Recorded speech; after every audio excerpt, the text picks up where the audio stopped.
Never trust a person that has let you down more than 2 times. Right தான் இது. ஒரு பர்சனை ஒரு டைம் நம்பலாம், 2 டைம் நம்பலாம். திரும்ப திரும்ப அவங்க சொல்கிறதையே நம்பி நம்ம செய்கிற விஷயங்கள் வந்து நம்ம லைஃப்பை தான் ஸ்பாயில் பண்ணும். இது ரொம்ப கரெக்டு. இப்போ பணமே இல்லைன்னு வச்சுக்கோங்களேன், ஹூ ஆர் யூன்னு தான் கேட்பாங்க. நீங்கள் பணம் வச்சுருந்தீங்கன்னா நீங்கள் யாருன்னு கூட தெரியாது, உங்கள் கூட வந்து கான்டாக்ட் வச்சுக்க ட்ரை பண்ணுவாங்க.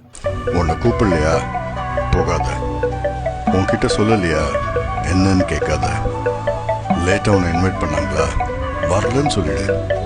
You are never part of the plan. அவங்களோட கன்வீனியன்ஸ்க்காக உன்னை யூஸ் பண்ணுறாங்க, அதை நல்லா தெரிஞ்சுக்கோ. Don't waste your time with such people around you. நீ சாதிக்க வேண்டியது நிறைய இருக்கு.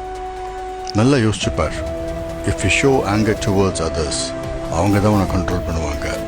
இட் மீன்ஸ் இது எல்லார் மைண்ட்லேயும் இருக்கிறது தான். நம்ம ஒரு விஷயத்த செஞ்சதுக்கப்புறம் இது ஏன்டா செஞ்சோன்னு அப்படின்னு சொல்லி யோசிச்சுட்டே இருக்கோம். அதை நம்ம திரும்ப திரும்ப ஏன்டா செஞ்சோன்னு யோசிக்கிறது, அந்த இடத்துல நம்ம என்ன தப்புன்றதை யோசிச்சோம்னா இட்ஸ் பெட்டர். நமக்கு ஒரு ஐடியா கிடைக்கும், அந்த தப்பு திரும்ப பண்ணாமலாக தடுக்கலாம்.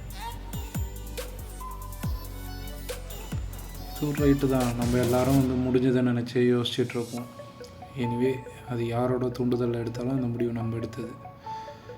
அதுக்கடுத்து நாளைக்கு என்ன நடக்குதுன்னு சொல்லி பயப்படுறத விட்டுட்டு இன்றைக்கி என்ன இருக்கோ அடுத்த ஸ்டெப்பு எப்படி போகிறதுன்னு சொல்லி கொஞ்சம் சுதந்திரமாக ப்ரெசண்ட்டுக்காக ஒர்க் பண்ணோம்னா ஃப்யூச்சர் நம்மளது நல்லாயிருக்கும்.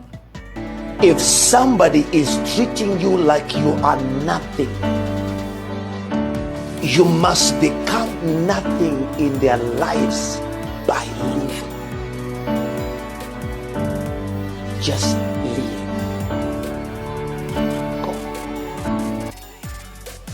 இந்த வீடியோவில் சொல்கிற மாதிரி தான், யாராவது ஒருத்தவங்க அவங்க லைஃப்பில் நம்மளை நத்திங் நினச்சாங்கன்னா அவங்கக்கிட்ட நம்ம ப்ரூவ் பண்ண ட்ரை பண்ணாமல் அவங்க லைஃப்பில் நம்ம நத்திங் தான், அதை விட்டு விலகிறது தான் பெட்ரு.